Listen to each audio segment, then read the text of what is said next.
জীবনে বেঁচে থাকার কারণ যে তুই, স্বপ্ন অধরা রয়ে যেত না থাকলে তুই।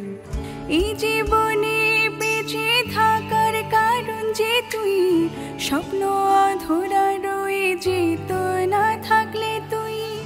আমার পৃথিবী পুরোটাই তোকে ঘিরে, জীবন চলার পথে দেখছি ফিরে ফিরে। আমার পৃথিবী পুরোটাই তোকে ঘিরে, যাপন পরিক্রমায় দেখছি ফিরে ফিরে।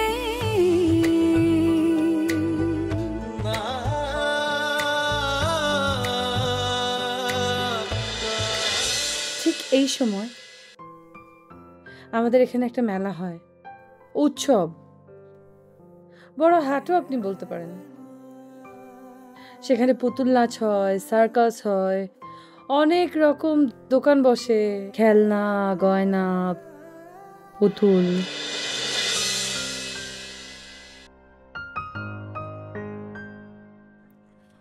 তারপর পুরোপুরি আমার আর দির ইচ্ছার বিরুদ্ধে তারা বিয়ে ঠিক করল। পাত্রপক্ষ দিকে দেখতে আসলো। দেখতে এসে পাত্রপক্ষ আমাকে দেখে পছন্দ করে ফেলেছে। কি বললে তুমি? এই বিয়ে আমি কোনো মতে হতে দেব না। বাহ, এই মেয়ে তো অসাধারণ সুন্দর, একেবারে পরীর মতো দেখতে। আমরা অনেক বড় মুখ করে আপনার কাছে এসেছি, আমাদেরকে ফিরিয়ে দেবেন না। আপনার এই মেয়ে আমাদের কাছে কোটি টাকার আদর যত্নে থাকবে। পরে আমি মস্ত বড় বিপদে পড়ে গেলাম, কি করব কিচ্ছু বুঝতে পারছিলাম না। তারপর বাধ্য হলাম যে আমি পালাবো। জানেন, দি সবসময় আমাকে বারণ করতো, বলতো যে বাইরের দুনিয়াটা ভালো না, এখানকার মানুষ মানুষের বিপদের জন্য সবসময় উৎপেটে থাকে। কিন্তু আমি কখনো বোঝার চেষ্টা করতাম না। আর এখন আমি বুঝতে পারছি যে আমার বিপদ, আমি কি ধরনের বিপদে পড়ছি, আরো যে কি কি হবে আমি আমি ভাবতেই পারছি না। পরপর দুবার বিপদে পড়েছি, আর ভাগ্যক্রমে দুবারই আপনি আমাকে বাঁচিয়েছেন। আর যদি আপনি আমাকে 2-1টা দিন আশ্রয় দিতেন। কিন্তু আমার পক্ষে তো আপনাকে আমাদের বাড়িতে নিয়ে যাওয়া সম্ভব না, এখানে অন্য ঝামেলা আছে। তাহলে প্রয়োজনে কিছু একটা। প্রয়োজনে কি? চলে যেতে পারতাম। আপনি যদি ফিরে যান তাহলে তো বিয়ে দেবেই, সাথে আপনার পালানোর শাস্তিও পাবেন। সেটাই হয়তো ভালো হবে। 24 ঘন্টা এখনো পারই হয়নি, তাতে দেখেছেন আমি কি ধরনের বিপদ ফেস করছি। সামনে যে আর কি কি বিপদ আমার পড়তে হবে, আমি তো সেটা ভাবতেই পারছি না। আমার সাহসই হচ্ছে না এই বিষয়ে। কিন্তু আমি আপনাকে কোন পরিচয় আমার বাড়িতে নেব? আম্মা তো চুলার লাকড়ি টাকড়ি সব আমার পিঠে ভাঙবে। আমি যদি বলি যে আমি আপনাকে হেল্প করছি, তাহলে তাহলে আপনার জায়গা হবে না আমার বাড়িতে। কারণ আপনাকে হেল্প করা মানে, একটা যুবতী মেয়েকে হেল্প করা মানে হচ্ছে অন্য কিছু দ্বারা। আম্মা তো অন্য কিছু মনে করবে। কিন্তু কিন্তু এমন কি হতে পারে না, আপনার সাথে আমার প্রেম ছিল, আর প্রেক্ষাপটে আমরা বিয়ে করে ফেলেছি? হতে পারে তো এমন।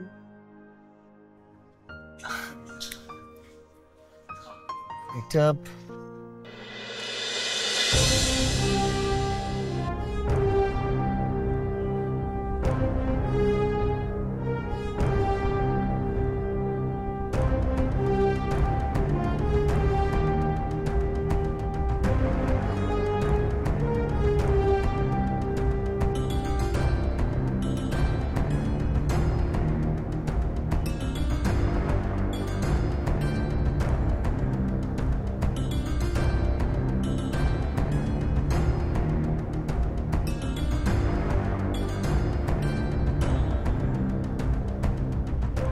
দাঁড়াও, তোমাকে যা বলা হয় সব ভুলে যাও তুমি।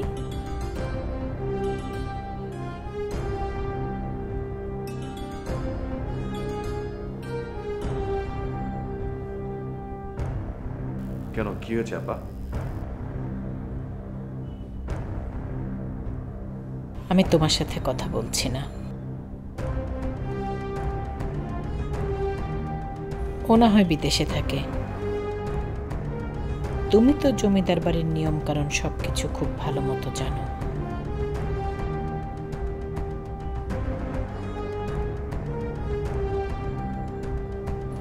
নাকি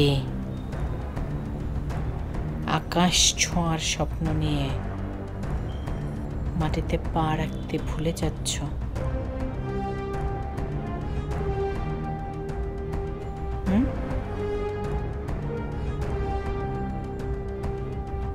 কি হয়েছে তুমি আমাকে বলো। আমি তো ওকে ইনসিস্ট করেছিলাম আমার সাথে যাওয়ার জন্য। আমি তো তোমার সাথে কথা বলছি না।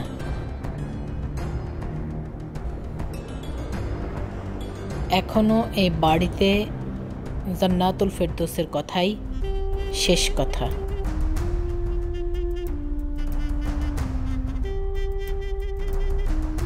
আমার কথার মাঝে কেউ কথা বলুক, কথা বলার স্পর্ধা দেখাক, সেটা আমার ভালো লাগবে না।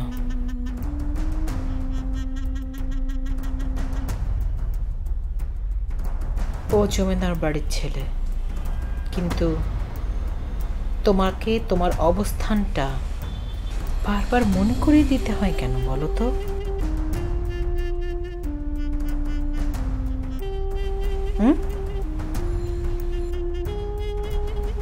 আকাশ ছোঁয়ার জন্য তুমি যেভাবে হাত বাড়াচ্ছ, একসময় কিন্তু দেখবে যে তোমার পায়ের তলায় আর মাটি নেই।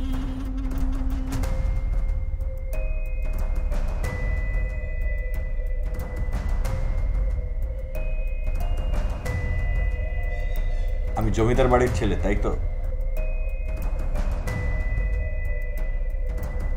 জমিদারের ছেলের কথায় এই জমিদারের ছেলের সাথে বাইরে গেছে, সমস্যাটা কি?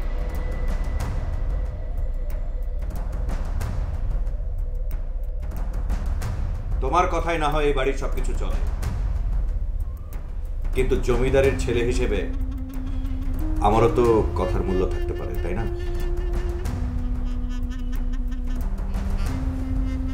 আর আমার কথা অনুযায়ী যদি কেউ কোনো একটা কাজ করে, সেটা কি দোষের কিছু আপা?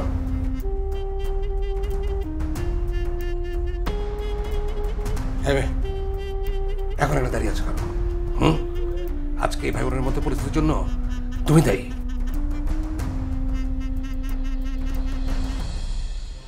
এখন এখানে দাঁড়িয়ে দাঁড়িয়ে মজা দেখছো, মজা দেখছো?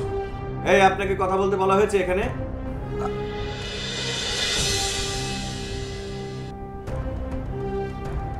একদম চুপ করে থাকুন। ছোট ভাইয়া, বেয়াদবি নেবেন না।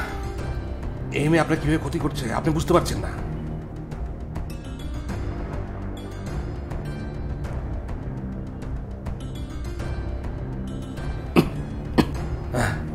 গ্রামের লোকজন আপনাদের নিয়ে আজে বাজে কথা বলছে, কুচ্ছা রটাচ্ছে। তাতে কি আপনার চামড়ায় ফসকা পড়ে গেছে?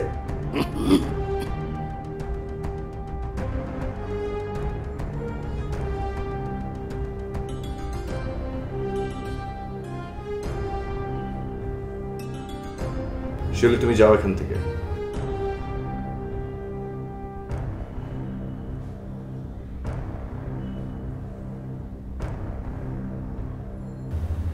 শিউলি, আমি তোমায় বলছি তুমি এখান থেকে যাও, কারো অনুমতি নেওয়ার প্রয়োজন নেই তোমার।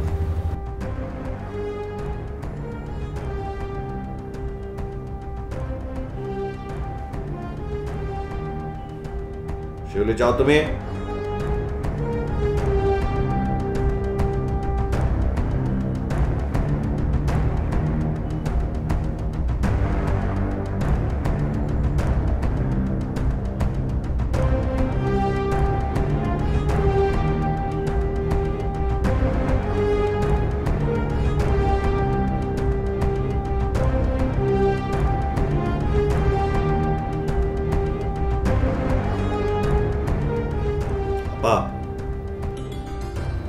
যে দোষে শিউলি দোষী, সে দোষ আমারও। তোমার যদি কিছু বলতে হয় শিউলিকে একা বলো না, আমাকেও বলো। আর যেটা বলবে সেটা অবশ্যই আমার কাছে গ্রহণযোগ্য হতে হবে। যদি গ্রহণযোগ্য না হয় তাহলে শিউলিকে বলো না।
হ্যাঁ বলো। আরে আমি একটা জায়গায় আছি, এসে বলবো। না না এখন বলা যাচ্ছে না, কি হয়েছে বলো। আচ্ছা তোমাকে আমি একটু পরে কল করছি।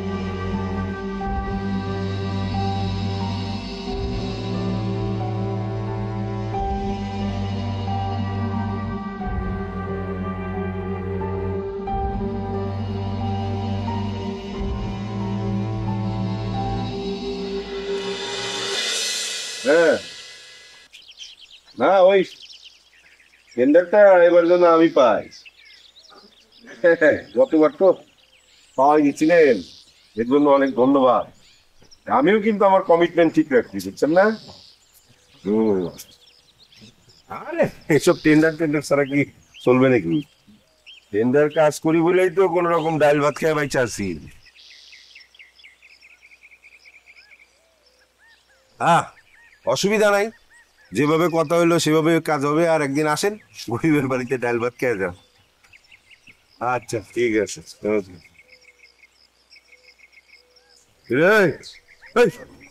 তোর কি হচ্ছে? হ্যাঁ এমন করে দৌড়াইলি কেন? মৌমাছি তারা করছে না ভীমরুলে তারা করছে তোরে? হ্যাঁ বস, ভীমরুল আর মৌমাছির সেই তো ভয়ঙ্কর খবর লইছি।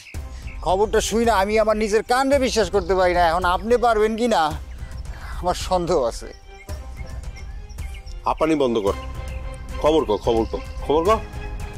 বস, জমিল আপার নামে মামলা হয়েছে। কি করলি তুই? জমিলার নামে মামলা হয়েছে? আমার জানা মতে জমিলার নামে তো মামলা হওয়ার কথা না। আরে সরি বস, হাঁপানি চড়ে ভুলে গেছি গা। ওই জমিল আপার নামে মামলা না, জিডি করছে। জিডি হয়েছে বুঝছেন? জিডিটা করছে হলো কি ওই যে সিয়ামের চাচা হারুন সাহেব আছে না, উনি জিডি করছে। এখন জমিল আপার নিখোঁজ, আর এই নিখোঁজের তদন্তটা করতেছে পুলিশ। আর এই পুলিশ যারে যারে এর সাথে জড়িত আছে, চিনা জানা আছে, সবার নাম জড়াই দিতেছে। আচ্ছা এখন তোর কি মনে হয় পুলিশ এখানে খুঁজতে আইব? আইলে আইতেও পারে, আবার না আইলে নাও আইতে পারে। তবে মনে রাখেন বস, পুলিশের হাতে যদি কট খান তাইলে কিন্তু সোজা জেল। ও চারিদিকে শুধু বিপদ আর বিপদ। বিপদে তো মাথাও ঠিক রাখা যায় না। আমার মনে হয় এখন জমিলারে ছাইড়া দেওয়া উচিত। আর জমিলা তো এখন জলজন্ত একটা বিপদের নাম। তাহলে জমিলা পরে ছাইড়া দিই, আমি বাড়ি চলে যাক। আমি বাতাস খাই না, বাতাস সারি। তোর কথা মতো জমিলারে ছাইড়া দিয়ে আমার তুরুপের তা হাতছাড়া করি না। তুই কি মনে করছ থানায় আমার যোগাযোগ নাই? জমিলার নামে কেস হইলে আমি আগেই জানতাম। অবশ্য তোরেও অবিশ্বাস করা যাবে না। আমার কথাটা আপনি অবিশ্বাস করতে পারেন, কিন্তু বিষয়টা একবার যাচাই বাছাই করে দিই।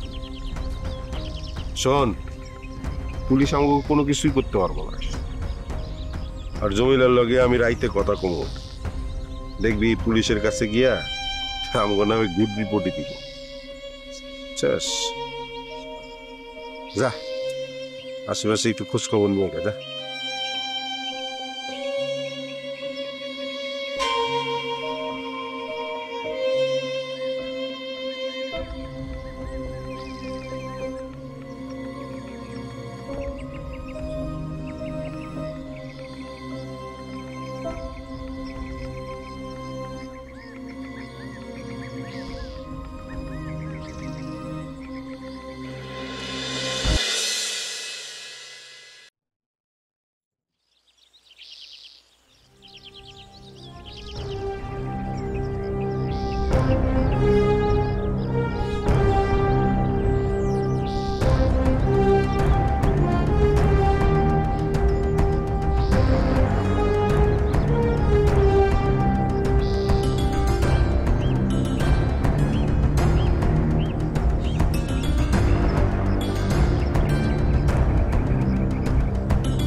বলুন মির্জা সাহেব। আমাকে বিদায় দেন বেগম সাহেবা।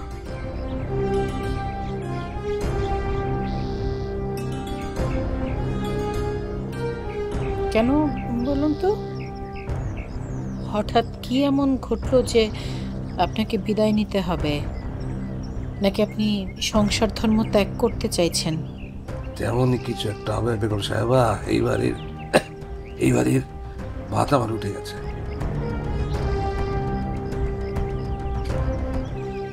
কি হয়েছে আমাকে খুলে বলুন তো। আমার বাবা, আপনার বাবা চাকরি করেছে, নুন খেয়েছে। আমি আপনার চাকরি করি, আপনার নুন খাই। আপনি বা ছোট সাহেব আমার কাছে একই কথা, দুজনে আমার মালিক। এত বছর পার করার পর এখন যদি কেউ বলে যে এই টাকা পয়সা এদিক সেদিক করা হচ্ছে আর সবার আগে আমার নাম, তাহলে এই বাড়ি তোমার থাকা উচিত। বেগম সাহেবা, আমি একটা কথা বলতে চাই। বলুন।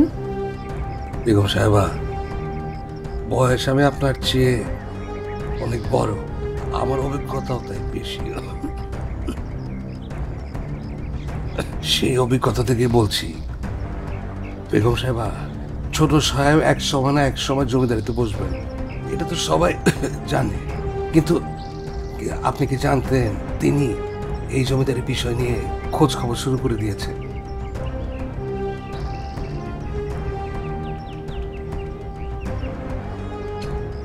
আমার বিষয়টা ভালো লাগেনি বেগম সাহেবা।